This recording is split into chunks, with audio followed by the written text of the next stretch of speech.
Sí, discúlpame, Noé. No, está bien. A medida que iba contando, como que yo me iba representando el trabajo, así con situaciones.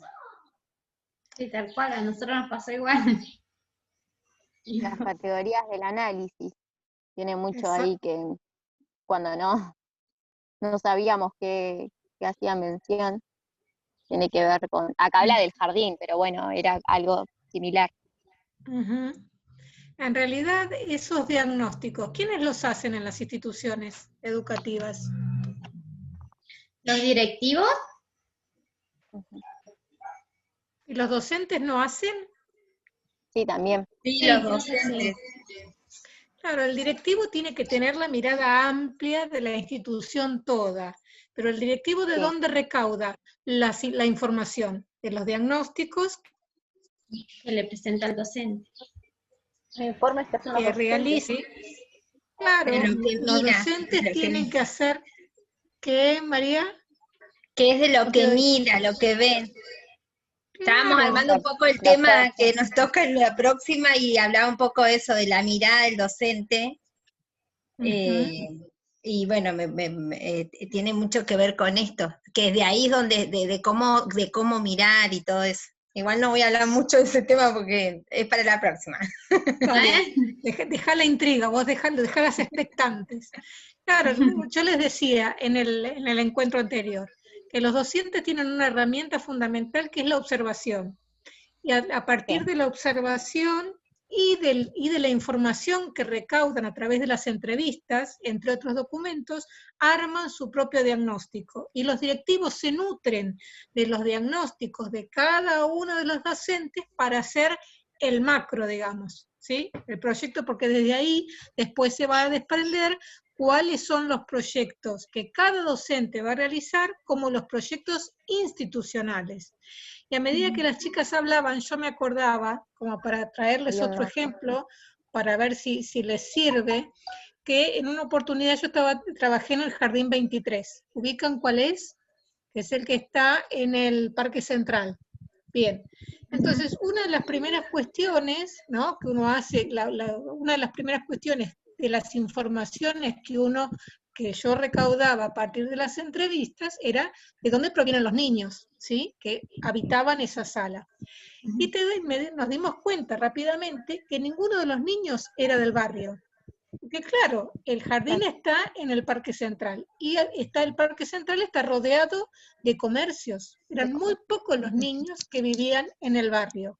Entonces, una de las cuestiones o una de las primeras cuestiones que trabajamos en la sala era ver de qué modo esos niños podían vincularse por fuera del jardín, porque no se conocían, porque venían todos de distintas partes de la ciudad, porque la gran mayoría había ingresado a ese jardín porque eran hijos de los comerciantes del barrio, pero Claro. ninguno vivía ahí, en la proximidad. Entonces, uno de los proyectos que inmediatamente se puso, digamos, no solo mi sala, sino el jardín en general, fue ver el modo de cómo esos niños podían vincularse entre sí, porque no pertenecían al mismo barrio. Distinto es cuando sucede el análisis, por ejemplo, que ustedes hicieron de escuela trashumante. Bueno, los niños todos pertenecían a la misma comunidad y hasta podía pensar que se conocen, porque viven, tal vez no muy cerca, pero pertenecen a la misma comunidad, tienen los mismos rituales, una misma conceptualización e ideología, ¿no? Pero estos niños del Y las Jardín mismas 23 no, costumbres.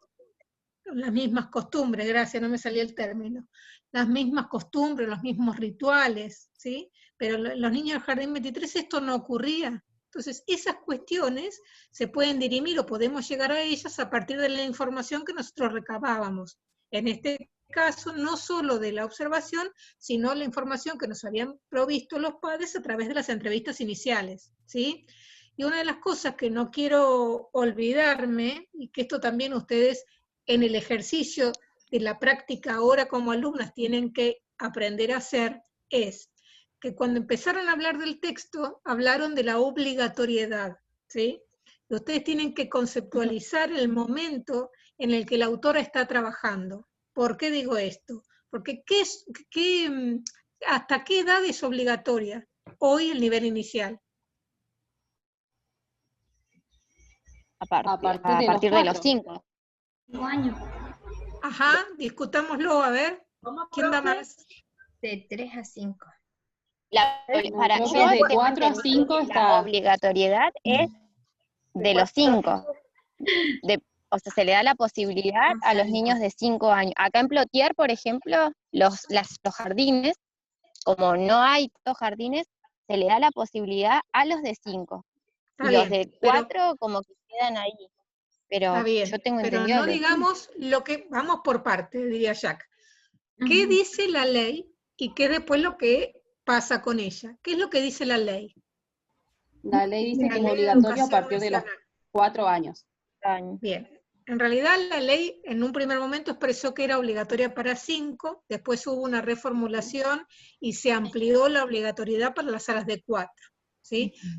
Bien sabemos que una cosa es lo que dice la normativa y después lo que acontece en la realidad. Por eso la compañera decía, acá en Plotier se da prioridad a las salas de 5. Bien, pero eso es porque no hay una política de Estado, una política pública que habilite a que haya muchas salas para posibilitar que se lleve a cabo lo que dice la ley. La ley dice que la obligatoriedad es para los niños de 4 y de 5.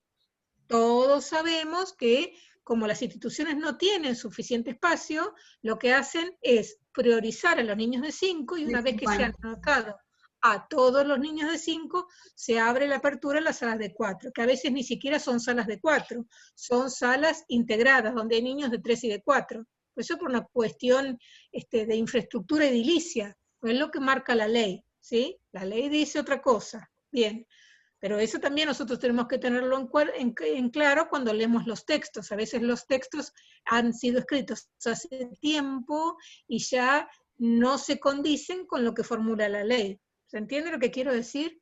Digo que Sí, uno, cuando en el yo afán de leer y expresar lo que dice el texto, también tiene que pensar, bueno, si es un dato que les puede servir es inmediatamente recurrir al texto y fijar en qué fecha fue escrito. Nada, digo como para que lo tengan en cuenta. ¿Qué, Yani? Lo que pasa es que No, por ahí, que sí. No, habla. Habla,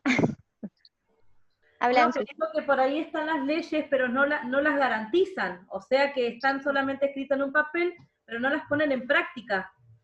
Entonces, las establecen como un marco, digamos, algo más de, que no sé si debería en realidad, si fuese legal, debería uno tratar de que se garantice por lo menos desde nosotros como sociedad, porque si bien están explícitas, están escritas, están todas firmadas, pero si no las garantizas, no las ponen en práctica, nosotros no podemos, o sea, está, pero no está. Exactamente. ¿Y responsabilidad de quién es? ¿En manos de quién queda el reclamo? Este reclamo, ¿en manos de quién La debería quedar? comunidad, de la ciudad. De la comunidad toda, Otro, pero a veces, todas. ¿qué pasa? Que los padres tal vez no hayan tenido la oportunidad de leer la ley. Ustedes sí, ustedes, futuras docentes y mañana docentes, han tenido la oportunidad de leerla y de apropiársela. como dice el Entonces son documental. ustedes quienes deben hacerla trascender hacia la comunidad para que junto con ustedes reclamen que los derechos de los niños no sean vulnerados, porque se está vulnerando un derecho. Y sí, porque Sí, queda pero como aparte una también, suerte. Es como profe, una suerte esa salita de 4. Como que decís, bueno, entras salita de 4 es por suerte, qué suerte que entraste. Y en realidad es un derecho que tienen todos y todas. Totalmente. Profe, eso que está y diciendo otra, que los docentes nos tenemos que encargar esto de reclamar. Hoy nosotros justamente con Jessy, que estamos haciendo una materia de tercero que es PPP, escuchamos una entrevista a una señora que se llama, creo, Patricia Rondonda, si no me equivoco, y ella dice que cuando establecieron la ley federal, habían jardines de 3 y 4 años, pero que como se hizo obligatoria la sala de 5 años, lo cerraron para crear estas salas de 5. Entonces ella dice que participó en una de estas manifestaciones y luchas para que puedan considerarse necesario igual las salas de 3 y 4 años. Pero bueno, que después tuvo un retroceso que también lo explica, pero bueno, como que explica lo que ellas, cómo se hicieron partícipe de esta lucha para que esto pueda ocurrir. Claro, por eso digo que es nuestra función y nuestra obligatoriedad velar por los derechos de los niños, pero a veces los padres no protestan porque desconocen. Entonces es nuestra función también dar a conocer cuáles son las leyes que los amparan para luchar junto a ellos. ¿Sí? Hoy no podía ser que un niño de 4 años quede por fuera del nivel inicial. Y otro O la suerte que tuvo que entró. Otro trasfondo que tiene también esto es que también ahí se juega mucho lo que es no solamente los derechos de los niños, sino también que tienen que abrir más fuentes de trabajo. También. Eso también desde ese lado también se podría ver también que están vulneradas un montón de cosas que, o sea, al hacer salitas de 4, el Estado tiene que invertir no solamente en la infraestructura, sino también en los puestos de trabajo.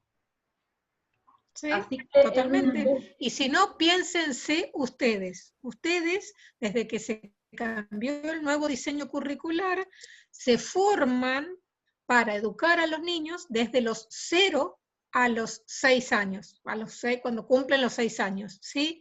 Díganme cuántos jardines maternales hay. Ese trabajo ustedes ya lo hicieron, ya indagaron, ¿sí? ¿Quiénes son las personas responsables de esas instituciones?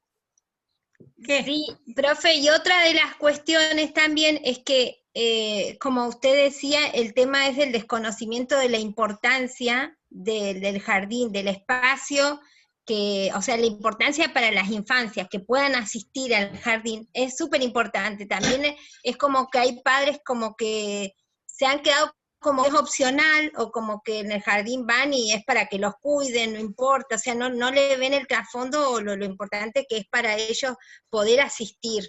Y también esto de los jardines maternales termina siendo un poco una cuestión de mantenerlos privados, también es como un negocio, porque también hay otro trasfondo ahí, de que, perdón, es mi timbre, que es un negocio y que los jardines maternales pagan muy mal a las docentes que trabajan ahí. Entonces, Sí. bueno, hay como intereses en común ahí, y que por ahí también el gobierno como que no accede tampoco, o no revaloriza esos espacios, porque bueno, también hay otros intereses. Tal cual.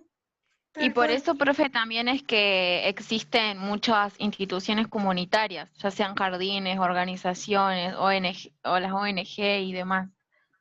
Exacto, porque hoy se ha transformado en un privilegio de algunos que pueden llevar a los niños a los jardines maternales privados, porque no todos pueden acceder. Obviamente, si las cuotas son elevadísimas. Altísimas. Y no hay oferta pública. Entonces, quienes acceden son algunos pocos privilegiados, cuando es un derecho que se está vulnerando. Pero digo, por eso es importante que ustedes, futuras docentes, conozcan el marco legal y a su vez que lo hagan conocer. ¿Sí? A esto quería llegar. Bien. Bueno, vamos entonces, escuchemos, yo parezco el gallo Claudio. Escuchemos a las chicas, vamos. A Lucy y a Gise.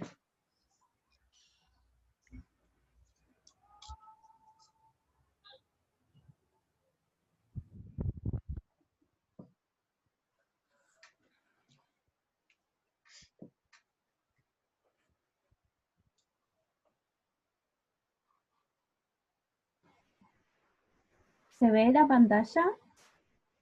Sí. Se ve luz. Sí. Tienen que acomodar.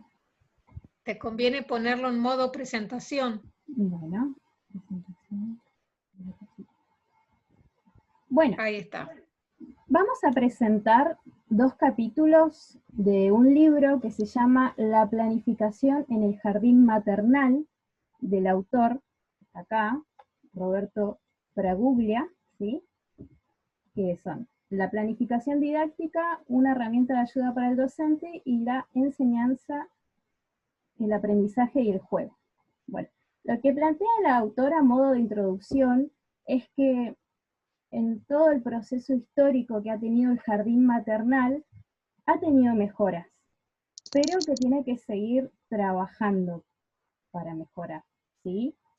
Y dice que con la planificación didáctica, nosotros como docentes tenemos que hacer una revisión crítica, ¿sí? Porque es un saber profesional, es un trabajo intelectual que realizamos y es una herramienta de ayuda para nosotros, ¿sí? Para concebir esa enseñanza en el jardín maternal, que es en el que él se centra. Eso es a modo de introducción lo que él plantea. Uy.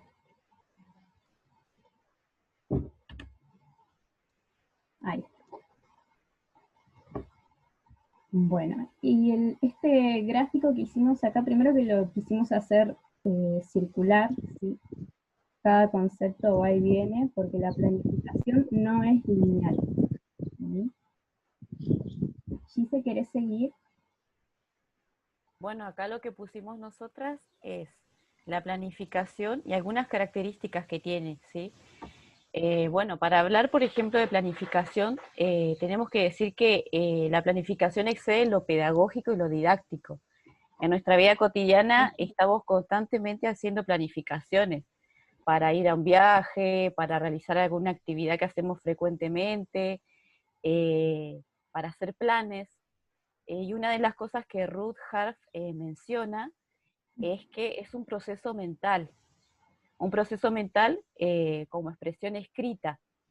Y acá nosotras en uno de estos cuadros pusimos producción del pensamiento y la reflexión, porque es una tarea donde el docente tiene que poner todo, o sea, tiene que pensar, reflexionar, buscar estrategias, es un proceso muy creativo que tiene Claro, que hacer.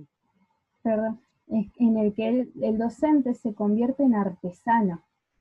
Claro. Y bueno, acá pusimos que es una herramienta de ayuda. ¿Y por qué de ayuda? Porque el docente constantemente recurre a la planificación como una guía, ¿sí? Esa guía que lo que hace es guiar las acciones que hace el docente. Y pusimos también que es flexible y abierta. Flexible porque, o sea, el docente va a ir y venir con la planificación. Por ejemplo, si está dando algún tema y sucede algo en la inmediatez, que son cosas que van pasando en la sala, en el aula, tiene que volver y modificar, ¿sí? Tiene que modificar algunas cosas que pueden ser, por ejemplo, ligado a lo que es los materiales que trajo para trabajar con los niños. Siempre, por supuesto, si está escrita, le va a permitir al docente ir y venir sobre ese escrito que hizo. Y también lo que permite, lo bueno, que es escribir y redactar la planificación, es que también puede ser supervisada por otros, por algún directivo, por algún docente, si se tomó alguna licencia o algo, va a quedar esa planificación escrita y ese docente va a poder recurrir y ver cómo trabajó y todo eso. Y también queremos mencionar de que tiene que ser abierta, porque no es que uno hace una planificación, la entrega y ya está todo perfecto y ya está lista, sino que es abierta y permite que el docente vaya y venga con la planificación. Claro, porque siempre va a estar También sujeta a modificación. Claro, eso es lo que iba a decir. En la inmediatez van a surgir cambios como con el manejo de los tiempos, así Claro. ya, no sé, una suspensión de clases, un paro, algo que surgió con algún nene ese día, Claro. cosas que uno se proyecta, lo programa previamente, pero en la práctica del aula o de la sala, tal vez no se puede llevar a cabo. Por esta razón es flexible y abierta. Claro, en realidad es una guía para el docente. Es como de alguna manera poner en un bosquejo todo lo que va a hacer y le va a permitir al docente tenerlo disponible para su trabajo diario. Uh-huh. Bueno, ahí tendríamos que ir a la otra. ¿O querías agregar algo más, Lu? No, está bien. Está bien con eso.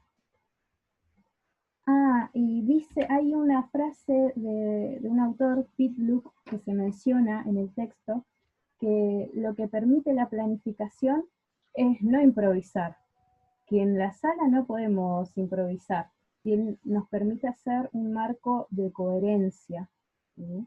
Ante la inmediatez de lo que surge, vamos a tener previamente un marco de referencia al cual recurrir y no actuar por instinto o incoherentemente. Eso también. Y bueno, acá, bueno, resume lo que explicamos recién, que es un proceso creativo, el maestro como un artesano realiza un bosquejo que sufre varias transformaciones hasta su versión definitiva e incluso después puede modificarse. Ruth Hart menciona que es tanto un proceso mental como su expresión escrita, producto del pensamiento y la reflexión. Esto le permite al docente organizar de forma anticipada su labor, sirve como guía orientadora de sus acciones, por eso es una herramienta del docente que le permite organizar la experiencia didáctica de niños. Su función permite al docente recordarla y recurrir a ella las veces que sea necesario para llevar adelante el plan de trabajo, evaluarlo, modificarlo. Posibilita la comunicación, ya que una de sus funciones es que otros puedan conocerla y supervisarla, su carácter es flexible y abierto, modificar a partir de lo que sucede en la sala. Esta planificación se compone de los siguientes elementos: la fundamentación, los propósitos, los contenidos, las actividades, materiales o recursos y la evaluación. Bueno, y ahí en la fundamentación sería como el inicio de, o sea, el docente lo primero que tiene que hacer es justificar, es decir, validar esto que yo quiero enseñar, esta secuencia, esta propuesta o esta planificación que quiero hacer. De alguna manera tiene que escribir y en ese texto tiene que estar validado. También lo que tiene que tener en cuenta es para qué grupo va dirigido, ¿sí? Cuáles son los intereses de ese grupo, cuáles van a ser, cuál va a ser el marco teórico donde se va a parar, tiene que estar fundamentada, ¿sí? Después seguía los propósitos y los objetivos. En la fundamentación se van a ver, se va a especificar toda su intencionalidad, las características del grupo, los intereses, sus necesidades y el porqué de lo que se va a enseñar. Y después con lo que seguía Gise, de los propósitos. Claro, los propósitos sería qué voy a enseñar y para qué. O sea, qué voy a realizar para que esos niños aprendan. Y los objetivos están más ligados a las metas, ¿sí? A lo que se quiere alcanzar. Por ejemplo, puede ser que el chico identifique tales cosas, que clasifique, que compare. Está más ligado a las habilidades que se pretenden lograr. Después, una cuestión, porque me interesa que quede claro. Ustedes en segundo han hecho, desde distintas asignaturas, ¿han tenido que hacer planificaciones? Sí. ¿Y han utilizado propósitos u objetivos? Creo que eran los dos. Yo no me acuerdo en qué año cursé, pero teníamos que hacer todo. ¿Por qué les pregunto esto? Porque los propósitos y los objetivos responden a dos posicionamientos diferentes, ¿no? Que esto es lo que les tiene que quedar en claro, porque a veces nosotros hinchamos tanto con que no pongan objetivos y sí pongan propósitos. Porque en el propósito, desde algún lugar, el docente está involucrado en el proceso de enseñanza, ¿no? Y esto se ve claramente en el modo en el que se redactan, ya sean los propósitos o los objetivos. Cuando los objetivos, más que nada, como bien dijiste, Gise, se posicionan en aquello que queremos que el niño logre, y pareciera que el docente es una persona externa a ese proceso que allí ocurre, cuando nosotros sabemos específicamente que el docente es parte de esa triada, ¿no? Entre el niño y el contenido. Entonces, por eso, por eso me llama la atención que, bueno, vos lo hiciste hace rato, Gise, pero para quienes están cursando ahora, me sorprendería, y no de buen grado, pero bueno, puede suceder, que los profesores les exijan o les soliciten que en las planificaciones estén ambos. ¿Cuándo son? Profe, no ¿Qué? no hemos hecho muchos trabajos con planificación. Recién ahora con la profe didáctica nos dio materiales y todo, y con el trabajo de matemática estamos abordando recién contenidos. Bien. Estamos analizando distintas actividades que se pueden dar y todo eso, pero lo que es planificación en sí no hemos Bien, visto. bueno, pero la idea es que ustedes se lleven como herramienta indispensable esto, que sepan y que reconozcan que una cosa son los propósitos y otra son los objetivos, que nosotros institucionalmente hemos decidido que cada vez que ustedes tengan que hacer una intervención, la hagan pensando en propósitos, no en objetivos. No es que tengan que aparecer uno u otro o los dos. No, directamente nosotros nos basamos en que toda planificación tiene que tener estos componentes, pero que el prioritario son los propósitos, ¿sí? Claro, Porque de ahí el autor dice que quedan 10 minutos. Y me salen los carteles a mí a ver.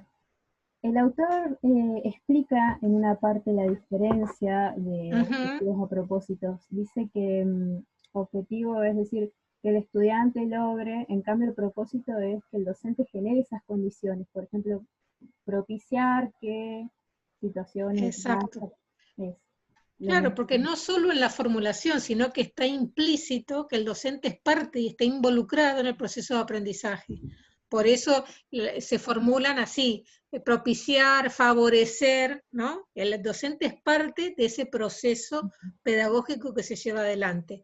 Y esto les quería decir, me callo, que institucionalmente los profesores de todo PEI hemos tomado la decisión que todas las veces que a ustedes se les solicite una planificación, la formulación de una planificación, debieran aparecer los propósitos, no los objetivos, como una práctica de la que ustedes después se apropien y se la lleven, ¿sí?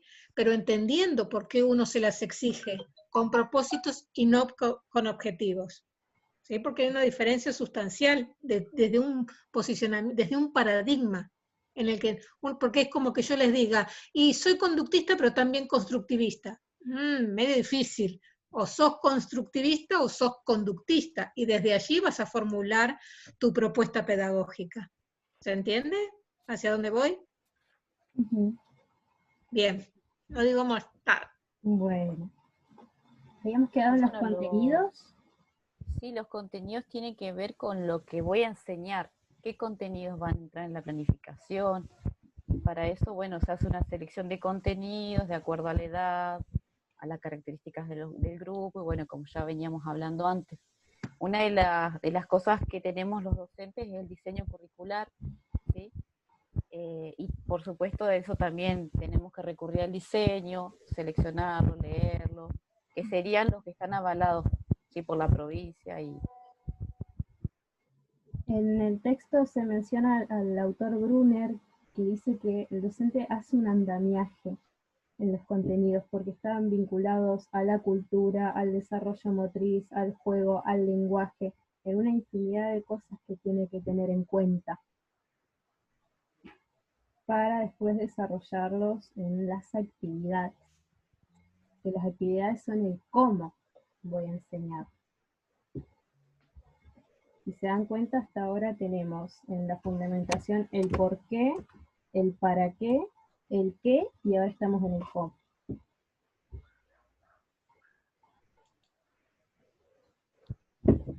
Y bueno, en esas actividades lo que se tiene que por ahí se desarrollan también son las estrategias, son actividades que tienen que tener un sentido, secuenciadas.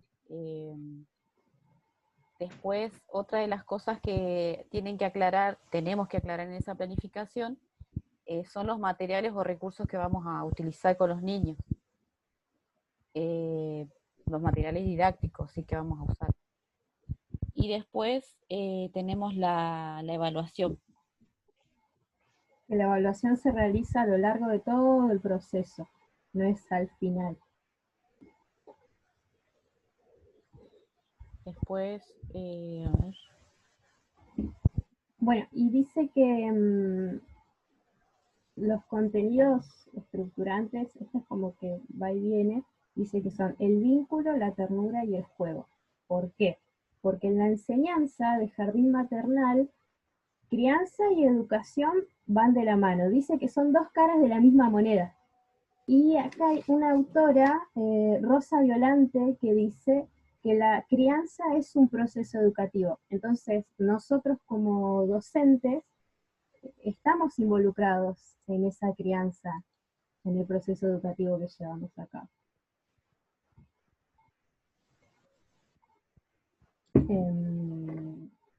Bueno, y dice que en este sentido también se tienen en cuenta las características evolutivas, sus posibilidades de aprender, las características de los contenidos.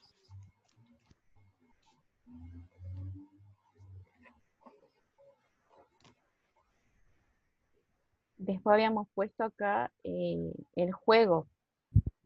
El juego, que es una de las actividades centrales del nivel inicial y el modo que tienen los niños pequeños de aprender y conocer.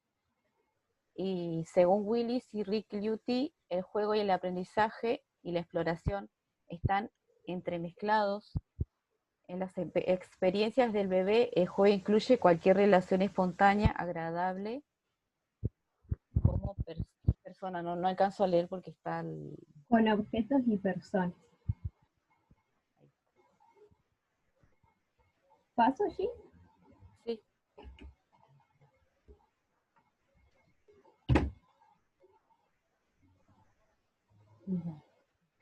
En este sentido también el autor hace una diferencia entre juego espontáneo y actividad lúdica. El juego espontáneo es el que va a realizar cada niño, es parte de la cultura y el juego. Y suele realizarlo libremente. Entonces el juego es imprescindible porque es un medio para la enseñanza, en el cual el docente lo transforma en una actividad lúdica súper fundamental. Y algo que nos llamó mucho la atención es que recalca bastante que hay que respetar este juego libre. Y me hace acordar un ejemplo, por ejemplo, si hay un niño, una niña, un niño, que está jugando, concentrado, explorando un juego, observándolo, como docente no puedes ir, levantarlo y cortarle todo el juego. Eso es una falta de respeto hacia él y su juego libre. Sí, porque quizás el niño necesita un poco más de tiempo para poder explorar, o quizás no tenga ganas de jugar a algo y esté explorando algún objeto. Por eso es importante dejarlos un ratito libres como para que ellos puedan ir conociendo el lugar, explorando, de acuerdo al interés que tenga él.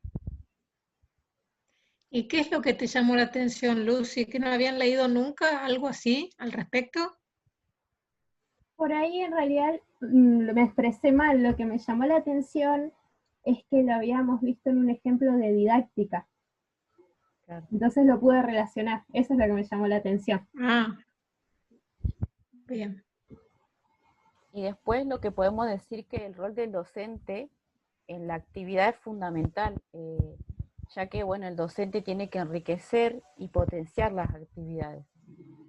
Él es el que habilita ese espacio de juego, creando espacios lúdicos, acá pusimos, participando de diferentes formas y de manera más o menos directa en las situaciones, y el que además organiza la propuesta, que pueden partir de la observación de las acciones de los niños, como decía la profe también, y armar secuencias o itinerarios de actividades. Y acá dice que el docente debe respetar el juego de los niños, como también mencionaba Lu.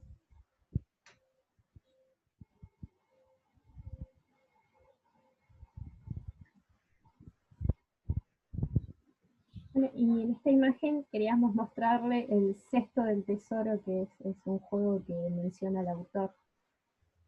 Dice que es muy rico en un cesto llenarlo de juguetes y que los niños alrededor puedan explorarlo, tener el tiempo así, para ver cada uno de ellos.